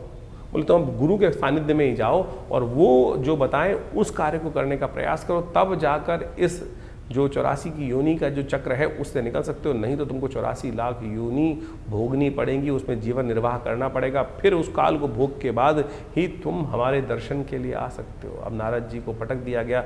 वापस उस जगह पर लाकर नारद जी देव इच्छा से, प्रभु की इच्छा से फिर दोबारा गुरु के सानिध्य में पहुँचते हैं और उनके समक्ष बैठकर अपने समस्त भाव को उपस्थित करते हैं। तो उस व्यक्ति ने सुना नारद जी को और कहा नारद चिंता क्यों करते हो? क्यों चिंता तुमको? इसका कारण, इस कष्ट का निवारण बहुत आसान है। नारद जी को नहीं समझ में आया था, लेकिन उस दिव्य आत्मा ने कहा नारद जी कोई चिंता मत करो, ये पहाड़ सामने दिखाई दे रहा है, इस पहाड़ पर तुम 84 लाख योनियों के जो है समस्त चित्रकला निर्वाहो और ऊपर से लौटते हुए नीचे आकर लौट आओ। नीचे आकर नारद जी को बड़ा आश्चर्य हुआ कि इस व्यक्ति ने मुझे इतना ज्ञान बताया और कहा कि पूरा ऊपर से लेकर उन 84 लाख योनियों के नाम लिखकर समस्त व्यवस्था बनाई और फिर लौटते लाटते ऊपर से लेटते हुए नीचे आते हुए उन सब में भोगते हुए, उनको कहा जाता है कि वो समस्त 84 लाख योनि भोगने के बाद पुनः पहुँचे और वो जो श्राप था, जो अपराध किया था, उससे निवृत्त हुए। तो जो कहा गया ना, गुरु गोविंद दोनों खड़े काके लागू पाऊँ, बलिहारी गुरु आपनो जिसने गोविंद दियो मिलाए। ये शास्त्र में कथा इसलिए वर्णित की गई है कि आप सदमार्ग पर उस सरलता से प्राप्त कर सकते हैं गुरु के सानिध्य में। तो आप कोशिश ये करें अपने जीवन में गुरु मार्ग मंत्र का अवश्य जप करने का प्रयास करें। भगवान से मिलने का मार्ग भी गुरु निर्देशित कर सकते हैं। तो आप बड़े बड़े चमत्कार हैं गुरु मंत्र के, शास्त्र में जो वर्णित हैं उनको हमें जीवन में देखने का प्रयास करना चाहिए। जीवन के कष्ट, इस संसार के कष्ट गुरु मंत्र के द्वारा है। कबीर जैसे संतों ने भी, जिनको कहा जाता है कि वो अध्यात्म में फंसते ही नहीं थे, वो तो विशेष तौर पर कहा जाता है कि जिस प्रकार से राम को भी उपासना करने का मंत्र जो उन्होंने जपा, जिस प्रकार से उनको नास्तिकवाद की बात की जाती है, उन्होंने भी रामानंद जी के चरणों में लेटकर उनके मुख से जो राम नाम निकला उसको ही गुरु मंत्र मानकर दीक्षित होकर उनका जप करने का प्रयास किया। अब लोगों ने उस मंत्र दीक्षा को भी नहीं समझ पाए तो कहानी के रूप में तो आप सत्य माने कुछ और लोग मान देते हैं। भ्रांति उत्पन्न करना बड़ा आसान है, सरलता जीवन में मार्ग पे चलना बड़ा मुश्किल माना जाता है। इसलिए कोशिश ये करें, इस कथा के माध्यम से हमने गुरु मंत्र की दीक्षा का, गुरु का चमत्कार आपके समक्ष रखने का प्रयास किया है। मंत्र दीक्षा बड़ी चमत्कारी होती है। मंत्र दीक्षित लेने के बाद सत्य माने वो जागृत मंत्र ही आपका कार्य करेगा, नहीं तो जपते रहो मंत्र, लाखों मंत्र, हजारों मंत्र लोग जपते रहते हैं लेकिन वो कार्य नहीं करते। कारण है मंत्र दीक्षित नहीं है। जिस व्यक्ति ने वो स्वयं मंत्र गुरु ने जपा ना हो, उस मंत्र को देने का अधिकार भी किसी व्यक्ति के पास नहीं होता है। तो अनेक अनेक प्रकार के मंत्र हैं, शास्त्रों में लाखों मंत्र विद्यमान हैं। आपके लिए कौन सा योग्य है, कौन सा मार्ग आपके लिए चलना श्रेष्ठ है, किस मार्ग पर चलकर आपको सफलता मिलेगी, किस मार्ग पर चलना आपके लिए भारी हो सकता है, वो आपकी योग्यता के अनुसार गुरु ही बता सकते हैं। तो इसलिए भारतीय संस्कृति में गुरु के जो है, जिसको कहा जाता है अंधकार से प्रकाश की तरफ जाने का, ज्ञान का मार्ग दिखाने वाली जो दिव्य आत्मा है वो गुरुजन कही जाते हैं। इसलिए उनकी जो है दीक्षा हमें अवश्य लेने का, उनका सानिध्य अवश्य लेने का प्रयास करना चाहिए। अब एक अपवाद और भी है इसके साथ साथ कि गुरु कितने बनाए जाए। अनेक गुरु बना सकते हैं आप, अनेक गुरुओं की कोई बात नहीं। दत्तात्रेय भगवान ने इस संसार में उपस्थित होकर 24 गुरु बनाए, जिससे जहां जो शिक्षा मिले उसको अपने गुरु के रूप में, सदगुरु के रूप में आप स्थान देने का प्रयास करें। कोई इसमें भांति नहीं है। भ्रांति ये करने का प्रयास करते हैं। आज तो बाजार बन गया है, आज तो ये संसार हो गया, गुरुआ तू गलियां फिरे घर घर कंठी देत। आज तो मंत्र माइक के द्वारा दीक्षाएं मंत्र दे दी जाती हैं, तो वो गुरु मंत्र नहीं हुआ। आप गुरु बनाते हैं व्यक्ति को जहां मेरे मन की शंकाओं हो, मैं सीधा जाकर उनके पास बैठ के, उनके सानिध्य में बैठकर उनसे वो मंत्रणा कर कर अपने जीवन के उस लक्ष्य की जहां कष्ट आ रहा है बात करके दूर कर सकूं। लेकिन ऐसे स्थितियों में जिनके दर्शन करने भी दुर्लभ है, फोटो में ही दर्शन हो सकते हैं, टीवी पे ही दर्शन हो सकते हैं, फिर वो मंत्र दीक्षा क्यों? आपको भटकने की आवश्यकता नहीं। प्रभु स्वयं आपके जीवन में उस व्यक्ति को उपस्थित कर देते हैं। दत्तात्रेय भगवान ने रास्ते में चलते चलते दीक्षा प्राप्त करी। वैश्य तक को गुरु माना, श्वान तक को गुरु माना, अग्नि तक को गुरु माना, वायु तक को गुरु माना। आपकी सरलता की आवश्यकता है। एकलव्य का कथा आपके समक्ष उपस्थित है, कहीं नहीं भटके। गुरु द्रोण के पास जाने की उनके सामर्थ्य नहीं थी, क्योंकि वो राजकुमारों को दीक्षा देने के लिए कटिबद्ध थे, वो बाहर दे ही नहीं सकते थे। ऐसा नहीं कि गुरु द्रोण ने नहीं देना चाहा, लेकिन वो कटिबद्ध थे, वो राज्य आज्ञा से बंधे हुए थे कि राज्य पुरुष, क्योंकि वहां पर वो जिस प्रकार से उन्होंने शपथ ले रखी थी कि मैं केवल राजपुरुषों को ही, अर्जुन को ही सर्वश्रेष्ठ धनुर्धर बना के भीष्म के समक्ष उन्होंने प्रतिज्ञा ली थी ये बात। लेकिन एकलव्य ने ऐसा उदाहरण उपस्थित किया कि गुरु की मूर्ति बनाकर ही उन्हीं से समस्त दीक्षा मूर्ति के माध्यम से ही ले ली। तो साध्य जो है, जो साधक है, उसको अपनी साधना पर चलने के लिए उस साध्य की तरफ जाना है। साध्य तो हर जगह अवेलेबल है, हर जगह उपस्थित है जो साध्य है, जिसको करना है। आपको अपनी साधना को दृढ़ करने के लिए विश्वास चाहिए, तो इस विश्वास को जगाने का प्रयास करो। गुरु पूर्णिमा वो पर्व है जो आपके मन की उन शंकाओं को दूर करने का प्रयास करती है। तो इस गुरु पूर्णिमा पर अवश्य मंत्र दीक्षा लें, गुरु का सानिध्य लेने का प्रयास करें। भगवान की इच्छा से समस्त कष्टों को दूर करने का योग आप अवश्य बना पाएंगे। 30 तारीख गुरुवार का अवसर, प्रतिपदा तिथि विद्यमान है, सावन शुरू हो गया है और आपकी राशि के दृष्टिकोण से कीर्ति योग के साथ सावन का शुभारंभ होता दिखाई दे रहा है। देखिए, आपकी राशि के दृष्टिकोण से धन आने और जाने दोनों के योग बनते दिखाई दे रहे हैं। जाएगा तो जरूर, रोक तो सकते नहीं, ना चंचला लक्ष्मी को कोई आज तक रोक पाया है। तो कोशिश ये करें, पुण्य कार्यों में धन खर्च करने का प्रयास करें। कई बार हम क्या होता है, खर्च वैसे हो जाता है, पुण्य कार्यों की तरफ जब खर्च करने की बात होती है तो हम कहीं ना कहीं अपना मुंह मोड़ कर बैठ जाते हैं। और ऐसे में ध्यान रखिए, पुण्य कार्यों में धन किया हुआ खर्च तो आप कहीं ना कहीं पुण्य देकर ही वापस आता है।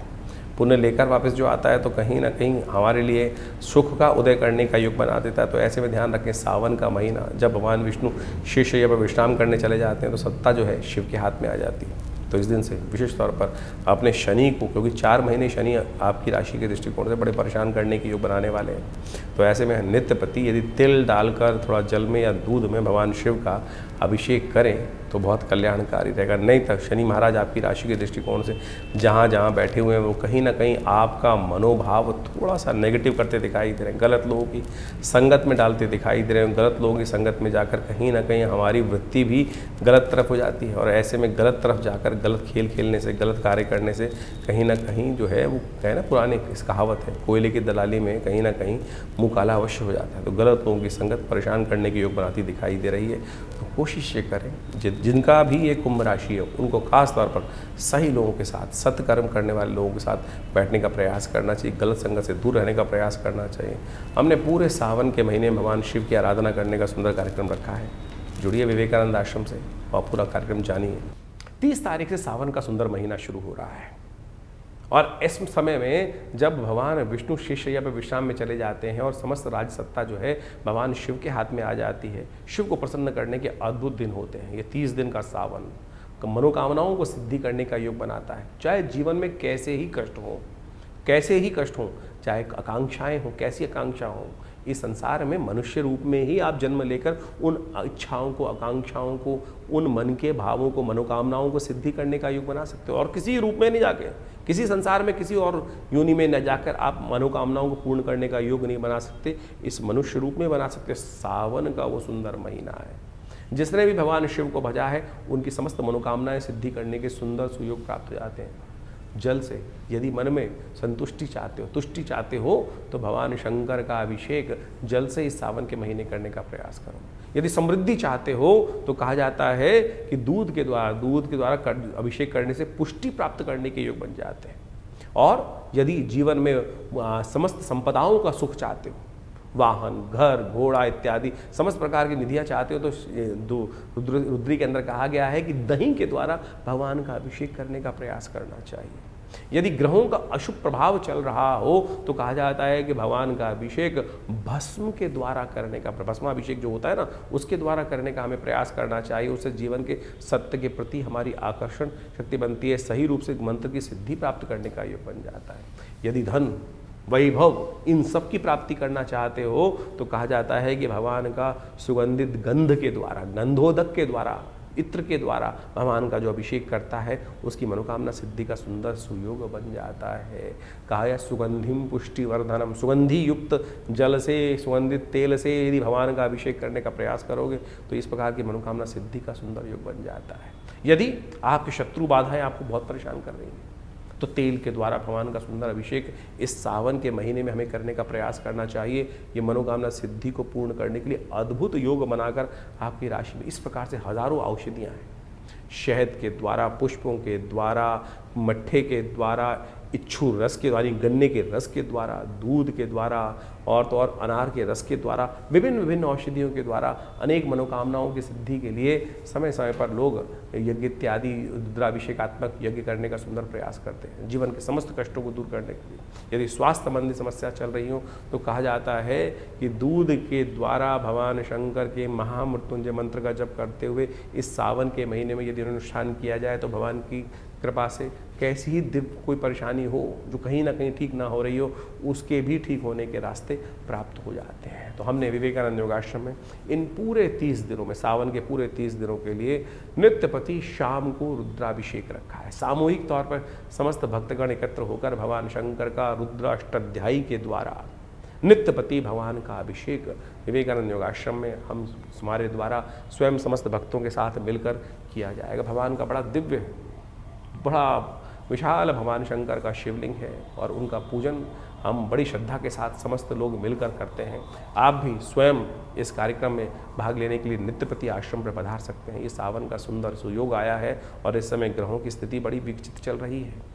एक जीवन में क्षणभंगुर है जीवन, कभी भी कभी ना कहीं एक छोटी सी त्रुटि से पता नहीं कहाँ से कहाँ जीवन की दिशा मुड़ जाती है। भगवान की कृपा से, भगवान के सानिध्य में रहकर हमको क्षण क्षण को जीवन को जीने का प्रयास करना चाहिए। दिल्ली में विवेकानंद योगाश्रम में भगवान के मनोकामना सिद्धि मंदिर में भगवती के सानिध्य में बहुत दिव्य भगवान का शिवलिंग पर नित्यपति भगवान का रुद्राभिषेक रहेगा। शाम को रोज 6 बजे के आसपास ये रुद्राभिषेक आरंभ होता है। आप भी आइए, यज्ञ में भाग लें, भगवान का रुद्राभिषेक भी करें और भगवान की कृपा से इस पूरे सावन में छोटे से कर्म से भगवान को रुद्राभिषेकात्मक यज्ञ कर भगवान को प्रसन्न करने का सुंदर सुयोग अपने जीवन में प्राप्त करें। 31 तारीख शुक्रवार का अवसर, द्वितीया तिथि विद्यमान है और इस दिन ग्रहों का परिवर्तन सुबह सुबह जो हो रहा है, आपकी राशि में ही चंद्रमा प्रवेश करते दिखाई दे, नई शक्ति के साथ ग्रहों का परिवर्तन का योग बनता दिखाई दे रहा है। जो 2 दिन पहले थोड़ा सा कहीं ना कहीं मोटिव डाउन था, थोड़ा सा कहीं ना कहीं अननेसेसरी कुलकुलपन में चल रहा था, थोड़ा से कहीं ना कहीं जो थी परेशानी कहीं ना कहीं मनोमस्तिष्क को दुख दे रही थी, वो बिल्कुल परिवर्तन कर अब ग्रहों का योग आपके लिए पॉजिटिव होता दिखाई दे रहा है। इस पॉजिटिविटी का लाभ लाएं। बहुत लोग श्रद्धा के साथ अपने समय का सदुपयोग करते हुए कावड़ यात्रा करते हैं और इस दिन कावड़ का पहला मुहूर्त बन रहा है, तो कावड़ उठाकर भगवान शिव की प्रार्थना में, देखिए हम इस संसार में आए किस लिए थे? आए थे हरि भजन को ओटन लगे कपास। हम वास्तविक अर्थ भूल जाते हैं। लोग तो सुधर जाता है, लोग लाख सुधारने का प्रयास करो, कहीं ना कहीं रोज बहुत सारे रास्ते अपना लेते हैं, लेकिन परलोक को सुधारने के लिए भी साल में कम से कम कुछ दिन तो देने चाहिए। तो ये शिव का महीना जो है, सावन का महीना जो है, कुछ दिन शिव की आराधना में लगाने का प्रयास करें। भगवान जो है समस्त दोष हरेंगे और समस्त भाग्य को सुंदर बनाने में हमारे दुष्कर्मों को काट कर शुभ कर्म करने का योग बना सकते हैं। इसलिए थोड़ा समय भगवान शिव की आराधना में इस समय का अवश्य देने का प्रयास करें। तो जुलाई के अंतिम में आपने ग्रहों का प्रभाव समझा, आपकी राशि के अनुसार से कितना महत्वपूर्ण परिवर्तन, चाहे वो शनि का परिवर्तन हो रहा हो, चाहे बुध का पहले उदय होना और फिर मार्गी हो जाना, बहुत महत्वपूर्ण प्रभाव इनका आपको आने जीवन में प्रभाव देखने को मिल सकता है। ऐसे में बृहस्पति अस्त अवस्था में चल रहे हैं, शनि एक बार पुनः वर्ष के अनुसार से वक्री हो गए और ये 4 महीने से ज़्यादा वक्री रहेंगे। ऐसे में पुनः एक बार स्थिति विश्व में कहीं ना कहीं कोलाहल वाली उत्पन्न करने के योग, ये शनि का वक्री होना और साथ साथ ऐसे में इनका विभिन्न ग्रहों के साथ योगा योग जो बन रहा है वो प्रभाव उत्पन्न करता दिखाई दे रहा है। समय समय के अनुसार से हमको ज्योतिष का लाभ अवश्य लेने का प्रयास करना चाहिए।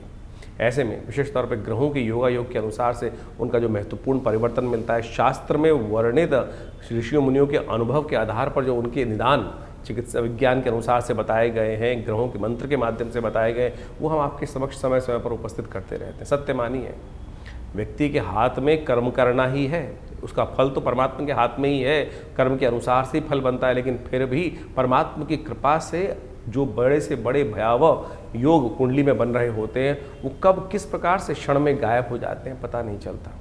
इस बात को हमें अच्छे समझना चाहिए। गोचर का प्रभाव तो आपने अच्छे समझा, लेकिन आपकी जन्मपत्री पे किस प्रकार से उन ग्रहों के परिवर्तन का प्रभाव पड़ रहा है, दशाओं का, अंतरदशाओं का। ऐसा नहीं है कि जन्मपत्री के अनुसार से हम जब तक ना देखें, गोचर के अनुसार से सब प्रभाव चलेगा। मूलतः गोचर का प्रभाव हर जन्मपत्री पर, हर व्यक्ति विशेष पर अवश्य होता है, लेकिन मूलतः जन्मपत्री जो है वो विशेष तौर पर कौन से ग्रह योग के अनुसार से किस प्रकार के आप योग बना रहे हैं, कैसे बन रहे हैं। ऐसा समझें कि जैसे जनमानस में तो लाखों करोड़ों आदमी हैं, अब व्यापक आपदा आई, कुछ कष्ट घटा, कहीं आंधी आया, कहीं तूफान आया, उस क्षेत्र में आया, बहुत भयावह स्थिति थी, लेकिन सब लोगों का अहित नहीं हुआ, कुछ का उद्धार भी हो गया। कोरोना काल की महाकाल आया, ऐसे विपदा आई, लेकिन सब लोगों के उस क्षेत्र में, एक क्षेत्र में बहुत ज़्यादा विपदा थी, सारे नहीं मरे, सारों के जीवन में कष्ट नहीं आया, किसी के जीवन में उत्थान के योग भी बने। कारण क्या था? वो आपका अपना मूल कर्म, आपकी अपनी मूल जन्मपत्री के निष्कर्ष से कि आपके लिए कौन सा समय अच्छा चल रहा है, कौन सा समय खराब चल रहा है। तो ऐसे भयावह काल में भी हम उन्नति कैसे योग बना सकते हैं और अच्छे काल में अपने ग्रहों को किस प्रकार से और अच्छा कर सदमार्ग की तरफ, सही मार्ग की तरफ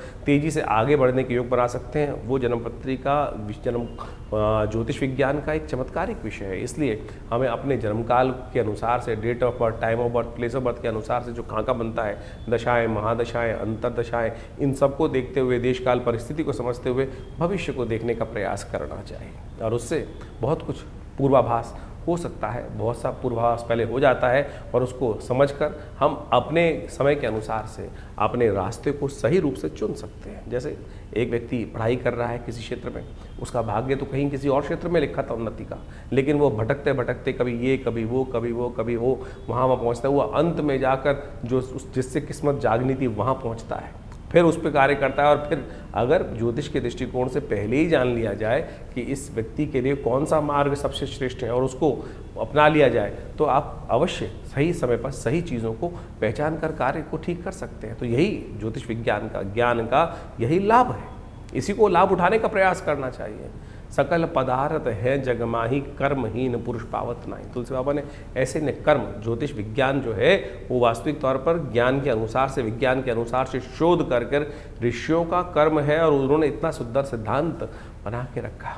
तो उसको आपको लाभ उठाने का प्रयास करना चाहिए, चीज़ों को समझने का प्रयास करना चाहिए। और ज्ञानवान लोग सही समय को पहचान कर उसके अनुसार से कार्य जो कर लेते हैं तो जीवन में बहुत जल्दी भाग्योदय के योग बन जाते हैं। हर कोई यही पूछना चाहता है कि भाग्योदय कब होगा। वो आपका जन्म बताएगा, समय बताएगा कब भाग्योदय होने की चांसेस हैं। कैसे हम अपने समय को सदुपयोग में लगाएं, सही कार्य करें। और ऐसे में तो बहुत सारे अच्छे अच्छे योग बन रहे हैं इस समय में। अभी आप मान देखें, गुप्त नवरात्रि का योग इसमें आरंभ हुआ इस जुलाई के अंतिम में, और उसके बाद जो सुंदर योग बन रहा है देवशयनी एकादशी के बाद श्रावण का, सावन के महीने का सुंदर सुयोग बनकर आया है। कहा जाता है भगवान विष्णु जब शेष शैया पर विश्राम के लिए चले जाते हैं तो समस्त सत्ता जो है शिव के हाथ में आ जाती है। ऐसे में शिव की सुंदर आराधना कर कर, भगवान का नित्यपति रुद्राभिषेक कर कर अपने बहुत से जीवन के कष्ट आप जो जिसको कहा जाता है रुद्रा अभिषेकात्मक यज्ञ जो है उसको कर कर आप सही रूप से भगवान की कृपा प्राप्त कर सकते हैं। भगवान तो एक लोटे से प्रसन्न हो जाते हैं जल के। तो आप कोशिश ये करें, इन समस्त जो आपको रास्ते बताए हैं उनको समझें, उनके द्वारा जीवन में सही मार्ग को चुनने का प्रयास करें। और विवेकानंद योगाश्रम में इस अवसर पर कई सारे समय समय पर कार्यक्रम होंगे, उनके बारे में हम आपको अवगत समय समय पर कराते रहते हैं। आइए साथ में भगवान का आराधना करने का सुंदर सुयोग बनाएं और जीवन के कष्टों को दूर करने का बड़ा सुंदर मार्ग, बड़ी जो सरलता से हमारे जीवन में प्राप्त हो सकता है। फिर क्यों भटके फिर इधर उधर, क्यों भटकें इधर उधर। तो इसलिए कोशिश ये करें, सही मार्ग को चुनने का प्रयास कीजिए। भगवान की कृपा से कल्याण होगा, समस्त जीवन के कष्टों को दूर करने का सुयोग बनेगा। हमारे विवेकानंद योगाश्रम के माध्यम से हमने बहुत सारी पुस्तकों का प्रकाशन किया है। क्या, क्यों, कैसे और कब, चमत्कारों की कुंजी, इसके साथ देखिए क्या कहते हैं सपने, और चमत्कारिक योग मुद्रा विज्ञान, और तो और ऐसे ऐसे विषय हैं, मानो या ना मानो। ये ऐसे अद्भुत पुस्तकें हैं कि जिनके माध्यम से आप बहुत सारे रहस्यों को जीवन में समझ सकते हैं। अब इस पुस्तक के बारे में बात करें, क्या, क्यों, कैसे और कब, जीवन में क्या करें क्या ना करें, खाना कब खाएं कब ना खाएं, पानी कैसे पिएं कब ना पिएं। आज आप सोशल मीडिया पे इतनी भरमार हो गई है, हर कोई अपने अपने अनुसार से आपको चीज़ों को समझाने का प्रयास कर रहा है। कोई कहता है सुबह उठते पानी पियो, कोई कहता है मत पियो, क्या तो कोई कहता है क्यों पियो, पानी भी विकार उत्पन्न करते हैं। कितना पानी पीना चाहिए, कब नहीं पीना चाहिए, ये योग विज्ञान के माध्यम से भारतीय संस्कृति में इतनी सुंदर तरह से बताया गया है। आज इतनी विचित्र विडंबना हो गई है कि सबके सब कहीं ना कहीं कुछ ना कुछ निर्दिष्ट करते चले जा रहे हैं। कोई एक व्यक्ति कुछ बोलता है, कोई कहता है दूध पीना चाहिए, कोई कहता है दूध नहीं पीना चाहिए, कोई कहता है पानी कितना पीना चाहिए। हमने इस पुस्तक के माध्यम से, योग विज्ञान के माध्यम से ऊषा पान विधि कही गई है। 100 अंजुलि पानी पीने के लिए शास्त्र में विधान कहा गया, पानी किस प्रकार से पीना चाहिए और कैसे पिएं, कब ना पिएं, कौन से महीने में क्या खाएं क्या ना खाएं। यहाँ तक भारतीय संस्कृति, अभी वर्षा ऋतु चल रही है, वर्षा ऋतु के अनुसार से शास्त्र में कहा जाता है कि भैया सावन हर्रे भादो तिक्त, सावन में हरी सब्जी नहीं खानी चाहिए, हरी जो पत्ते वाली सब्जी है उसको खाने से परहेज करना चाहिए। और उसको आज से नहीं, अनादिकाल से भारतीय संस्कृति में इन सब सिद्धांतों को बता दिया गया था।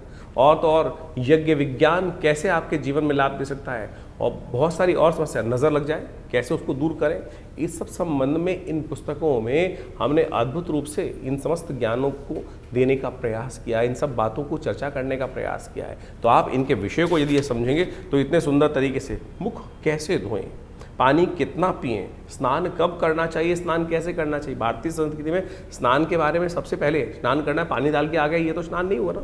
स्नान किस प्रकार से किया जाए, कैसे आपके बहुत सारे घमौरिया इत्यादि बहुत सारी और समस्या, स्किन की डिजीज आती है, यदि सही रूप से स्नान कर लिया जाए तो कहा जाता है कि बहुत सारी स्किन की समस्याएं उस स्नान से ठीक हो सकती हैं। इसके अलावा भगवान का चरणामृत हम लेते हैं, उस चरणामृत का क्या फ़ायदा है, किस प्रकार से भगवान का पूजन करने के बाद मंदिर में घंटा बजाते हैं, शंख बजाते हैं, ऐसे विषय हमने इन पुस्तकों के माध्यम से सदगुरु आचार्य श्री केशव देव जी के सानिध्य में बैठकर जो रिसर्च हो सकती थी, ऐसी करीब 50 पुस्तकें आश्रम के द्वारा लिखी गई हैं।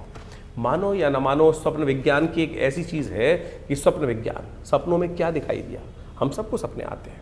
और हम कई बार भयग्रस्त हो जाते हैं कि सपना देखा, ये कुछ अशुभ होने वाला है, शुभ होने वाला है। कौन सा सपना क्या प्रभाव उत्पन्न करता है, अ से लेकर पूरा अंतिम वर्णावली के साथ कौन कौन से शब्द के अनुसार से कौन सी चीज़ आपने देखी है। सड़क देखी है, सपने में सांप देखा है, कहीं धन देखा है, हवा देखी है, आंधी देखी है, प्रेत देखी है, पित्रात्मा देखे हैं, उन सब का क्या प्रभाव है?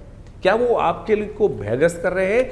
कब कौन सा स्वप्न प्रभाव देगा, कितने दिन में प्रभाव देगा, कौन सा निदान अशुभ स्वप्न को दूर करने के लिए करना चाहिए, वो सब हमने इस पुस्तक के माध्यम से आप सबके समक्ष रखा है। तो आप इन पुस्तकों को पढ़ें और देखिएगा सही रूप से आपके जीवन में जो अज्ञान की जो एक समय चल रहा है, अंधकार का, अज्ञान का, उसको ठीक करने का रास्ता आपको केवल इस पुस्तक के माध्यम से ही मिल जाएगा। तो ऐसी ऐसी बहुत सारी पुस्तकें हैं। एक ये पुस्तक है चमत्कारिक मुद्रा विज्ञान, ये हमारा अपना विषय है। पूरे विश्व में हमने इस विषय को पहुंचाया कि मुद्राओं के द्वारा कैसे विभिन्न रोग ठीक कर सकते हैं। कान के दर्द से लेकर हृदय रोग जैसी परेशानियों को ठीक करने के लिए ये मुद्राएं चमत्कार अपना प्रभाव दिखाती हैं। विवेकानंद हॉस्पिटल इस संबंध में बहुत अद्भुत कार्य कर रहा है। दिल्ली में 100 बेड का हॉस्पिटल संस्थान के द्वारा बनाया गया है, जो भारत सरकार के पैनल पर भी है, दिल्ली गवर्नमेंट के पैनल पर भी है। और हर रोज़ करीब करीब 100 और 200 लोग यहाँ पर आकर अपना इलाज करवाते हैं प्राकृतिक चिकित्सा के माध्यम से, बिना किसी औषधि के, इन मुद्राओं के द्वारा, ध्यान योग के द्वारा। तो आप इस आश्रम पर जुड़ें और इन समस्त जो है, हमारी वेबसाइट भी आप जा सकते हैं vivekanandnaturecure.com, www.vivekanandnaturecure.com। और ये जो प्राकृतिक चिकित्सा का हॉस्पिटल है, योग विज्ञान का हॉस्पिटल है, आयुर्वेद का हॉस्पिटल है, तो यहाँ पर जमुनापार में आप इसमें आके अपनी चिकित्सा सुविधाएं भी ले सकते हैं। और तो आश्रम में यज्ञ तो नित्य प्रति चलते ही हैं, और उस यज्ञ के माध्यम से विभिन्न प्रयोग जो किए जाते हैं, चाहे कैसी ही समस्या है, उन सब को ठीक करने के लिए भगवान की कृपा से विभिन्न मार्ग खुल सकते हैं। आप सत्य माने, बहुत सारे अजीब अजीब केस आते हैं, किसी का स्वास्थ्य ठीक नहीं हो रहा है, तो हमने देखा महामृत्युंजय मंत्र का जो एक यज्ञ है, उसका दिव्य मंत्र का जप करते हुए सही रूप से जो उचित ब्राह्मणों के द्वारा, जो विद्वान ब्राह्मणों के द्वारा सही मंत्र का उच्चारण करते हुए यदि कार्य किए जाए, तो वो अद्भुत रूप से मंत्र चमत्कारिक कार्य करते हैं। जीवन में कई ऐसी घटनाएं, शत्रु परेशान कर रहे हैं, बाधा पहुंचाए जा रहे हैं, ठीक नहीं कर रहे हैं, तब उनके लिए देवी के विभिन्न स्वरूपों का ध्यान, विभिन्न मंत्रों का प्रयोग, कैसे उन बाधाओं को दूर करके आपके जीवन में विजय का शंखनाद उत्पन्न किया जा सकता है, वो बिल्कुल अद्भुत रूप से मंत्र कार्य करते हैं। लोग मान नहीं रहे हैं, जो बदमाश हैं, दुष्ट हैं, वो कहीं ना कहीं अपनी उस छवि को छोड़ ही नहीं रहे हैं और आपके जीवन में उनको आघात पहुंचाए जा रहे हैं। उनके रहते हुए आप अपने जीवन में विजय नहीं प्राप्त कर सकते, आपको उनके साथ उनकी दुष्टता को समाप्त करने का कार्य ही करना पड़ेगा। तो ऐसे मंत्र विज्ञान के माध्यम से आप अपने जीवन को, कष्ट को दूर करने के लिए, अब बंधन का योग किसी कुंडली में आ गया, बंधन का योग साफ साफ दिखाई दे रहा है, कहीं ना कहीं ग्रह परस्पर ऐसे योग बना रहे हैं कि बंधन का योग, जेल जाने का योग है, कहीं ना कहीं आपके समय खराब है आपका। तो ऐसे में दुर्गा की नामावली का एक अद्भुत चमत्कारिक प्रयोग है, जिसका यदि प्रयोग किया जाए, भगवती के नामावली का यज्ञ जो है शास्त्र में वर्णित है, समस्त भयों को जीवन से दूर करने का योग बना देता है। कहीं कोई नेगेटिव प्रयोग, किसी ने दुरात्माओं का प्रयोग किसी व्यक्ति के खिलाफ कर दिया, बहुत सारे लोग आते हैं इस बाधाओं से मन से ग्रसित होते हैं। तो ऐसे में कहा जाता है भगवान बटुक भैरव जी का यज्ञ जो है, उन मंत्रों से हमने विभिन्न रूप से विभिन्न आदमियों पर करके देखा, कैसी छाया, कैसा नेगेटिव प्रभाव, कैसी दुरात्मा की शक्ति, उन सब को ठीक करने के लिए ये जो मंत्रों के प्रयोग है, भैरव जी का मंत्र का प्रयोग है, ओम ह्रीं बटुकाय आपद उद्धारणाय कुरकुर बटुकाय ह्रीं स्वाहा, अद्भुत रूप से चमत्कारिक कार्य करता है।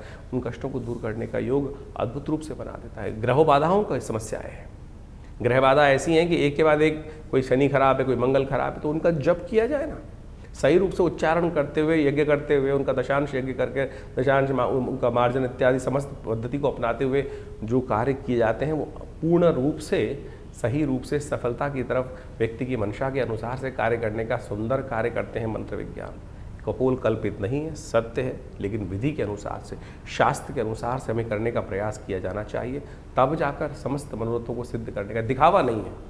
आज पूरे जो सोशल मीडिया के अंदर हम देखें, दिखावा किया जा रहा है, इतनी जबरदस्ती पद्धति को बनाया जा रहा है, कहाँ कहाँ किस किस प्रकार से दिखावा करके बहुत सारी चीज़ें, लेकिन जो मूल मंत्र जप है वो नहीं हो रहा है। मूल मंत्र जप नहीं हो रहा है। यज्ञ के नाम पर अभी इतने ज़बरदस्त खतरनाक वीडियोस, मैं कहूँगा खतरनाक इसलिए बोल रहा हूँ कि विधि निषेध है ही नहीं उसमें। आहूत मंत्र में, यज्ञ में आहुति देने के लिए मुद्राएं हैं, इस मृगी मुद्रा के द्वारा शांतिक पौष्टिक कर्मों में आहुति देने का है। और बड़े बड़े महंत महात्मा इत्यादि बैठे हुए जो तसलों से, प्लेटों से आहुति यज्ञ में डलवा रहे हैं। क्या करवा रहे हैं? अनिष्ट करवा रहे हैं।